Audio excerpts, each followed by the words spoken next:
اللهم صل وسلم وبارك على محمد وعلى آله وأصحابه أجمعين. يا صباح الفل وصباح الهنا وصباح الياسمين، صباح معطر بذكر الله. اللهم صل وسلم وبارك عليك يا حبيبي ويا شفيعي يا رسول الله. ازيكم يا بنات، عاملين ايه؟ شوفوا ايه رأيك في الكوسة دي بقى. شوفوا بقى اختراع يا كوتش، والله العظيم. الكوسة ديت بصراحة احنا ما كناش بنحبها ولا بناكلها، بس الحمد لله يعني اكلناها. اكلتوها ازاي؟ هقولك احنا اكلناها ازاي. اول حاجه تقوموا جايباها ايه. انا غسلتها غسله حلوه اهيت وقورتها، بس يا بنات وانتوا بتغسلوها هاتوا مصفى واقلبوا الكوس، ايوه كده اللي بقى على وشها علشان ايه تنزل الميه بتاعتها، ما تدنهاش فين في قلب الكوس. ماشي كده. هتجيبي حله على النار وهتحط فيها حبتين من البصل. صلوا على الرسول. انا حطيت بصلتين كبار. شوفي بقى انت عايزه تحطي بصلتين 3، عشان لسه معايا بصل تاني هحطه فيها.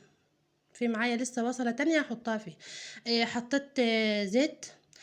بصي يا حبايبي، عايزين البصله تدبل معاكم في ساعتها. حطوا عليها معلقه ملح او معلقه سكر. انا مش هحط سكر عشان انا عندي حاطه سكر في حاجات تانية. اهي حطيت معلقه من التوم، حطيت معلقه من هرسة الشطه. تمام كده. قلبي بقى كده، هتنجز معاكي هتدبل في ساعتها وهتخلي طعم الاكل حلو قوي. تمام كده. معايا حله اهي على البوتاجاز، حطيت فيها حبه من الزيت، وحطيت مستكه وحبهان ومعلقه توم. اهي مش هتصفري التوم ولا هتحمريه، انت بس هتديله هيشم بس ريحه النار بس. وتقوم حاطه الفراخ بتاعتك اهي. الفراخ بتاعتنا اهي. قلبها بقى تقليبه حلوه كده، ونرجع للصلصه. اهي خدت حاجه، ما خدتش نص ساعه ولا ربع ساعه ولا اي حاجه، هي 10 دقايق في ساعتها. اهي بسم الله ما شاء الله. والله يا جماعه يا دوبك عملت الفراخ وحطيت الطماطم. تمام. هنرجع للفراخ بتاعتنا نحط لها بقى البهارات. كده حطيت الفراخ اهيت. حط لها بقى السبع بهارات. حط لها فلفل اسود، هتحط لها ورق لوري. شوفي بقى اللي انت عايزاه، والبصله وطماطم. اه واظبطي ملح وغطي عليه. دي اللي احنا عايزينه. تمام كده.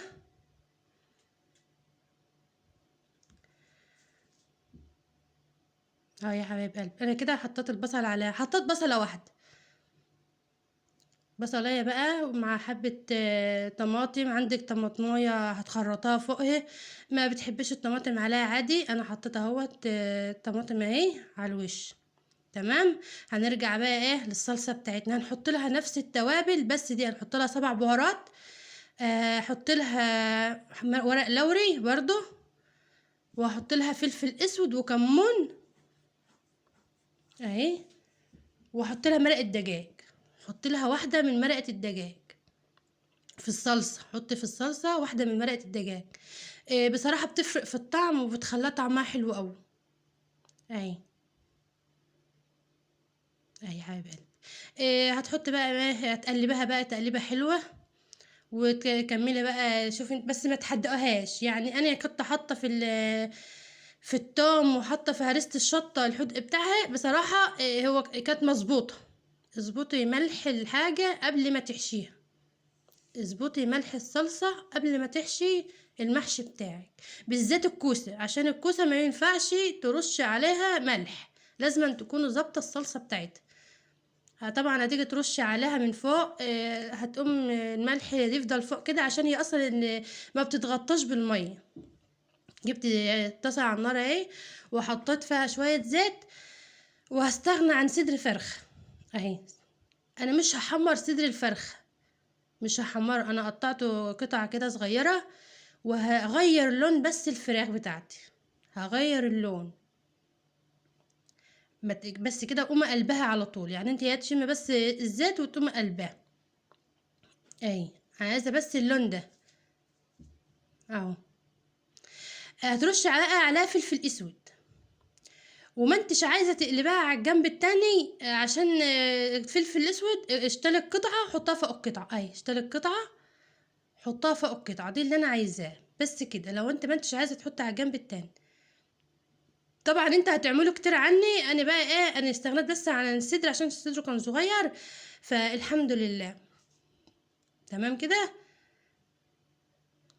هتجيب الحلة اهي، هتجيب الحلة بتاعتك بقى تحط فيها الخضرة بتاعتك بقى. عندك بصل، عندك فلفل اخضر اهو، عندك بطاطس، لو عندك طماطم حط. انا بصراحة ما حطيتش طماطم انا حطيت قطع من البطاطس اهي، رصوها كده، رصيها اهي.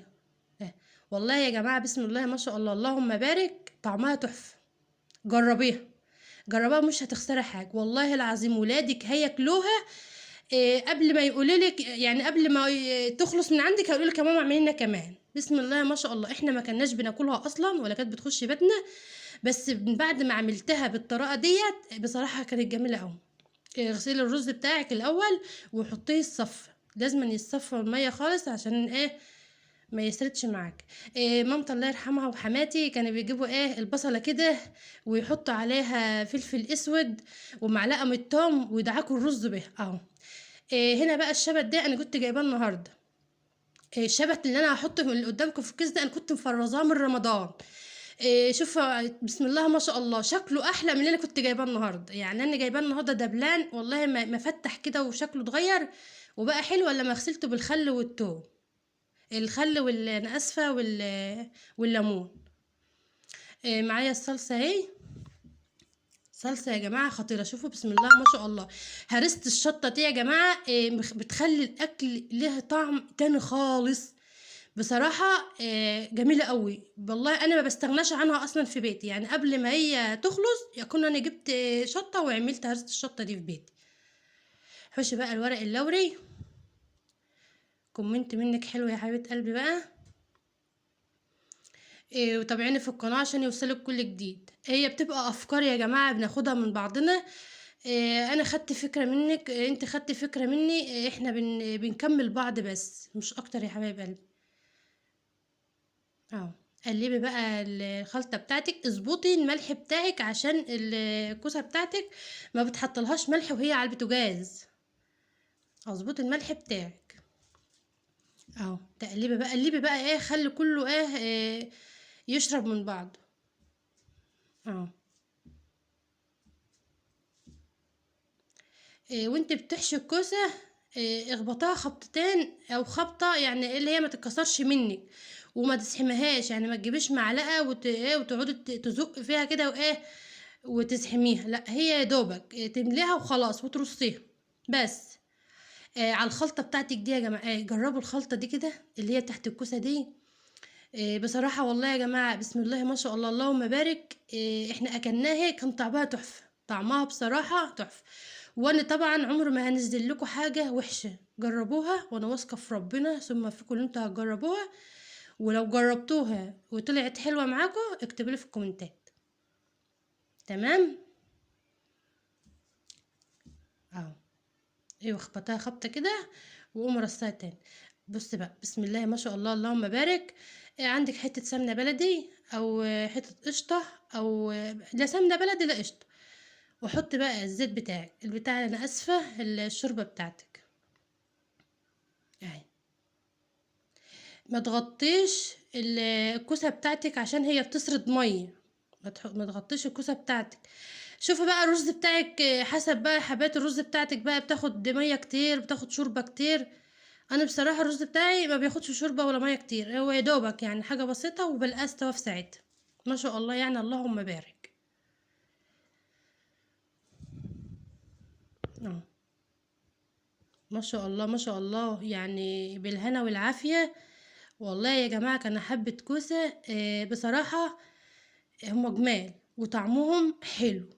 انا بعملها بالطريقه دي، اليوم اللي بعمله بالطريقه ديت في بيتنا بصراحه الريحه والطعم بقى احنا بناكلها من هنا يعني جميله، ما بناكلش حاجه بعدها من حلاوتها اهي.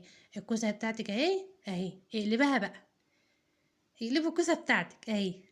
شوفوا القعر الحله ما شاء الله اللهم بارك اهي، ولا محروقه ولا لازقه ونازله بسم الله ما شاء الله، ولا مكسره ولا اي حاجه. والفراخ، قطع الفراخ بتاعتي جايب قطع البطاطس اهيت ما شاء الله، قطعه بقطعتها، مش مكسره ولا مهريه ولا اي حاجه، ما شاء الله اللهم بارك. الوقت ده بقى وانت بترصي الفراخ بتاعتك دي، هتجيبي بوله وتحطي فيها معلقه كاتشب، معلقه زيت، معلقه فلفل اسود، ودهني الوش. وانت بتدهني كده حطي بقى حته فحمايه على البوتاجاز، وانت بتدهني وش الفراخ بتاعتك دي كده اهي. اسفه. حط بقى فحمايه على البوتاجاز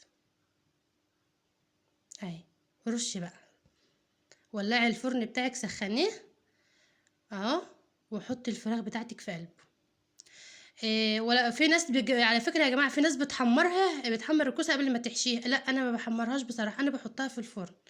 انا شوفي اهي، حطيت حته فحمايه على البوتاجاز اهي، وحطيت حته سمنه بلدي عليها. إيه بصراحه يا جماعه والله العظيم طعمها تحفه، تحفه يا جماعه. بسم الله، بسم الله ما شاء الله يا جماعه. حطوا حته بقى سمنه بلدي او حته قشطه وغطاها بقى بالورق بتاعك الفويل. غطاها بقى 5 دقايق كده وطلعها. احنا كده غرفناها اهو. دي الفراخ بتاعتنا، ودي الشوربه اهي، وادي الكوسه بتاعتنا يا جماعه. دي كان غدانا النهارده. بسم الله ما شاء الله اللهم بارك. حطها في الفرن. هي حلاها كده، لو حطيتها على البوتاجاز هتعجن مني.